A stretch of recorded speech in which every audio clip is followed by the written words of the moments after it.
আপনি তো জানেন একটা সংগঠন করতে গেলে কি করতে হয় আপনি জানেন, এই হচ্ছে কথা। এখন আমি চাচ্ছি না আপনার কোনো সমস্যা হোক। আপনারা তো জানেন সংগঠন চালাতে কি করতে হয়।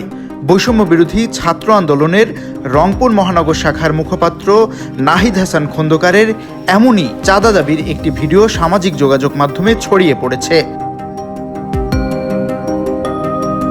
2 মিনিট 41 সেকেন্ডের ভিডিও ক্লিপে নাহিদকে দেখা গেলেও অপর পাশে থাকা ব্যক্তিকে দেখা যায়নি। এতে এক বালু ব্যবসায়ীর কাছ থেকে 1 লাখ টাকা চাঁদা দাবি করা হয়। এ নিয়ে ক্ষোভ প্রকাশ করেছেন অনেকেই। তবে নাহিদ বলেছেন তাকে পরিকল্পিতভাবে ফাঁসানোর চেষ্টা করা হয়েছে। একটি পুকুর খনন করে বালু উত্তোলন ও পার্ক নির্মাণের বিষয়ে ভিডিওতে কথা হয়।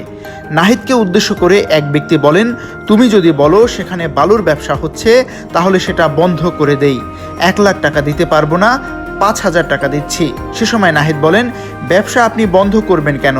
ব্যবসা আপনি চালান, ভাইয়ের সঙ্গে কথা বলেন, প্রয়োজনে সময় নেন। তিনি আরও বলেন, আপনি তো দেখছেন বিষয়টি কোথায় গেছে, ইউএনও ও ডিসিকে সামলাতে হচ্ছে। যদি মনে হয় কিছু কমাবেন তাহলে ভাইয়ের সঙ্গে কথা বলেন। আমি চাই না আপনার কোনো সমস্যা হোক। এই ভিডিও শনিবার সকাল থেকে ভাইরাল হলে সামাজিক যোগাযোগ মাধ্যমে সমালোচনার ঝড় ওঠে। 1 লাখ টাকা দিতে পারবো না, 5,000 টাকা দিই, ভাইয়ের সাথে নিয়ে কথা বলবি। না না না, আপনি এসে কথা বলবেন, আমি তাহলে আগেই এসে কথা বলি না, সমস্যা নেই। এটাই নাও না আমি তো চাই না, আমার এই লেগে সবাই 1 লাখ টাকা ইউজ তো কই থেকে দিবি, একটা সিস্টেম আছে। আপনি এসে কথা বলেন, সময় নেন, আসলে কই নেই গিয়ে আপনাকে এখন দিতে হবে।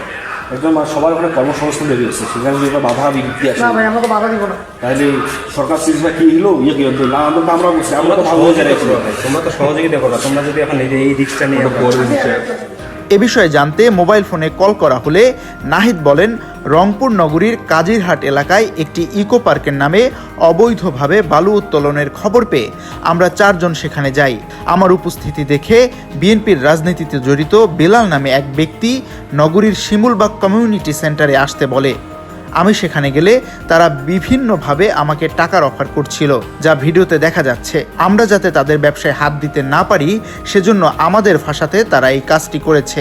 এ বিষয়ে গ্রিন সিটি ইকো পার্কের প্রকল্প ব্যবস্থাপক বেলাল হোসেন বলেন, আমার পার্কে পুকুর তৈরিতে খনন কার্যক্রম চলছিল, অবৈধভাবে বালু উত্তোলন হচ্ছে বলে নাহিদ আমার কাছে 1 লাখ টাকা চাঁদা দাবি করেছিলেন। এছাড়া তার চাঁদা দাবির অনেক কল রেকর্ড আমার কাছে আছে, যা দ্রুতই প্রকাশ করা হবে। গত 24 নভেম্বর রংপুর মহানগরের বৈষম্য বিরোধী ছাত্র আন্দোলনের 6 মাস মেয়াদী আহ্বায়ক কমিটি প্রকাশ করা হয়।